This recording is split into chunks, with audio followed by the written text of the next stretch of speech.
Hi, my name is Mohd Firdaus bin Adanan. Remedies for breach of contract. When there is a breach of contract, the party not in default may claim one or more of the following remedies. The first one is rescission of contract. The second one, damages. The third, specific performance. The fourth, injunction. And the last, one term, merit. But today we are going to talk and focus about one of the following remedies, which is damages. First of all, the meaning of damages. Damages is granted to a party as a compensation for the damage, loss, or injury suffered due to a breach of contract. Refer to section 27 and illustration. Damages are divided into three categories: nominal damages, exemplary damages, and substantial damages. Okay, so I'm going to tell you about nominal damages. What is nominal damages? It is a pecuniary and monetary compensation intended to put the plaintiff have proved the breach of contractual rights but suffered no actual loss. The next one is exemplary damages. It consists of a concept. Of a sum. The next one is exemplary damages. It consists of a sum awarded which is far greater than the actual pecuniary or monetary loss suffered by the plaintiff. Be awarded only in exceptional circumstances. For example, a breach of promise of marriage. Hi, my name is Shirley Liew Ching. Substantial damages. It is pecuniary or monetary compensation intended to put the plaintiff in the position he would have enjoyed had the contract been performed. Damages award in respect of the actual losses suffered by the claimant. Their purpose is to compensate the claimant for pecuniary and non-pecuniary losses. Pecuniary losses generally include the gain prevented by the breach of contract, expenses caused by the breach of contract, and expenses rendered futile by the breach of contract. Non-pecuniary losses generally include pain and suffering and loss of immunity and mental distress. My name is Habib Aiman. I will explain about type of damage. Refer to section 74 class 1 and section 75. Section 74 class 1 has adopted the common law rule laid down in the case of Hadley v. Baxenden, held where two parties have made a contract which one of them has broken.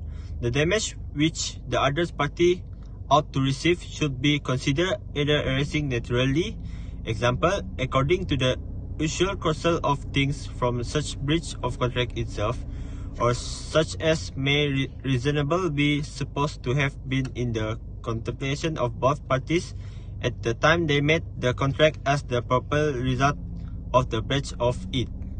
Under section 74 class 1, an injured party is entitled to two types of damage. First one, damage arising naturally, that is according to the actual course of things resulting from the breach. Refer illustration clause F and clause J to section 74. Second two types of damage, my friends will explain. Hello, my name is Norsufina. The second type of damages is special damages for any special loss sustained.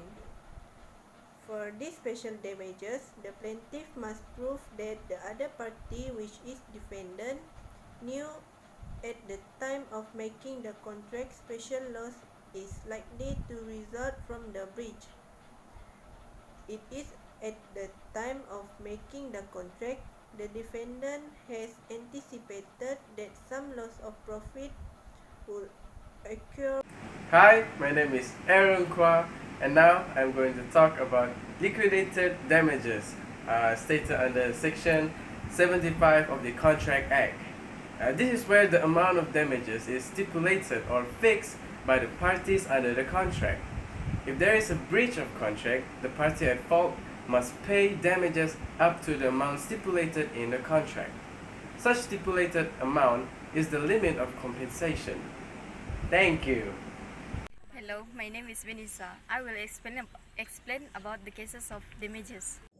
Case of damages.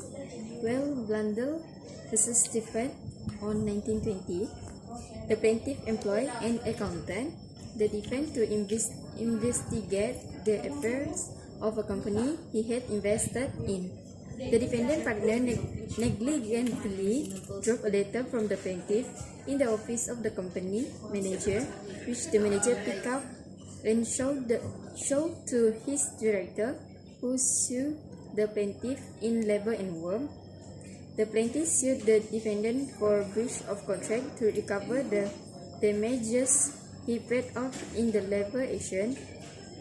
The help of this case is the court declared that the claim must be dismissed since the plaintiff's liability for labor is exempted apart from the contract, and the second one is the loss was not caused by breach of contract but by the act of the company manager showing the letter to the director. This was an act the defendant could not have. Thank you. Hello, my name is Nurfarah Diyana Binti Mohd. One of the cases about damages is Victoria Laundry Limited Company versus Newman Industries Limited Company, 1949. Delayed delivery of boiler to laundry company where the lost profits recoverable. Facts: Victoria Laundry Limited Company (VLL) ordered a large boiler from Newman Industries Limited Company (NIL) in contemplation of some lucrative dyeing contracts. NIL were aware of the nature of VLL's business and that it was intended for the boiler to be put to use as soon as possible. The delivery of the boiler was delayed by 5 months and VLL claimed for breach of contract. Issues: VLL claimed damages for the lost profits caused by the delay. They argued losses which would reasonably foresee flow from the breach would be recoverable, and therefore, since NIL knew the boiler was required as soon as possible for business purposes, they must have contemplated the use for which the boiler was to be put. VLL claimed it was not necessary to prove actual knowledge of the precise loss. NIL argued they had no special knowledge of running a laundry business or that the boiler was necessary for immediate profit making, and therefore they were not liable for lost profits. NIL claimed that lost profits amounted to special circumstances which must have been explicitly brought to their attention prior to the breach if they were to be held liable. They could not be assumed to have known the delay would cause lost profits. Help: VLL successfully recovered the lost profits. NIL knew the boiler was required for VLL's business and had promised delivery by a specific date. They could not reasonably argue that they could not foresee that lost profits would result from the delay. It was unnecessary to prove NIL had specific knowledge of the specific contracts which had been lost. Damages would be awarded for losses which could reasonably have been expected to be lost.